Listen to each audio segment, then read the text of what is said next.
प्यारे बच्चों नमस्कार।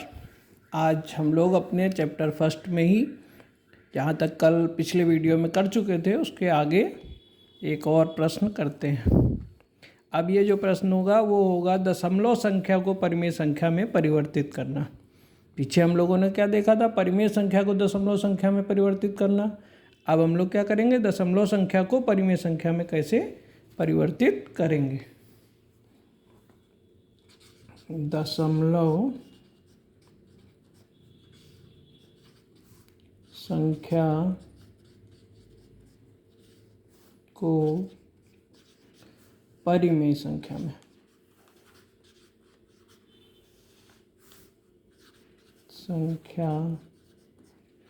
में परिवर्तित करना।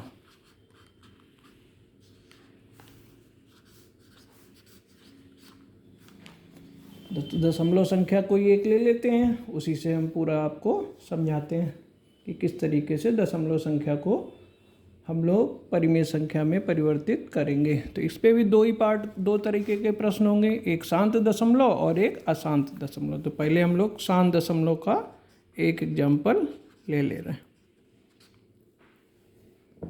तो जैसे हमने लिया 0.175, मान लीजिए इस संख्या को हमें परिमेय संख्या में परिवर्तित करना है।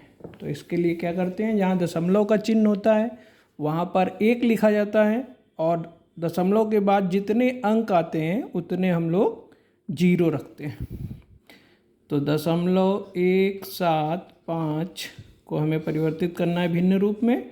तो ये 1 दशमलव की जगह तो 1 आ गया, लेकिन उसके बाद जितने नंबर हैं 175 इनकी जगह 000 लिख लेंगे और दशमलव को काट देते हैं। तो हमारे पास आ गया 175/1000। अब क्या करते हैं, अंश और हर को जो कॉमन फैक्टर होते हैं उसको काट देते हैं। तो अंश हर को हम लोग 25 से डिवाइड कर दें। तो 25 7 मतलब 25 7 175 होता है और 25 चौको 100 होता है और एक 0 और आ गया। तो हमारा सॉल्व होकर के जो नंबर आया वो आ गया 7/40।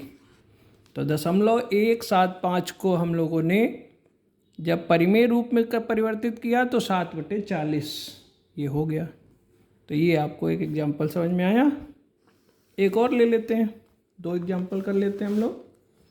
मान लीजिए हमारे पास है 0.025। एक नंबर मान लीजिए ये ले लिया हमने। फिर दशमलव हटाएंगे हम लोग, तो दशमलव की जगह तो 1 आ जाएगा। उसके बाद जितने नंबर हैं उतने 0 आ जाएंगे। 3 0 आ गए, दशमलव उड़ा दिया, दशमलव ख़त्म। तो बचा 25/1000। 25 को 25 से डिवाइड करेंगे 1 और 25 से 100 को करेंगे तो 4 और एक 0 और आ जाएगा। तो इस तरीके से हमारा सॉल्व होकर के आ गया 1/40। तो ये हमारी परिमेय संख्या हो गई 1/40।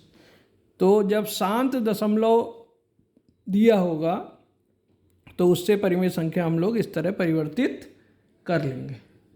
अगर अशांत होगा तो अशांत के 2-3 तरीके के अलग अलग सवाल होंगे, तो उनको भी हम लोग अब सीखेंगे नेक्स्ट वीडियो में। ठीक है, सभी को अगर अच्छे से समझ में आया तो धन्यवाद।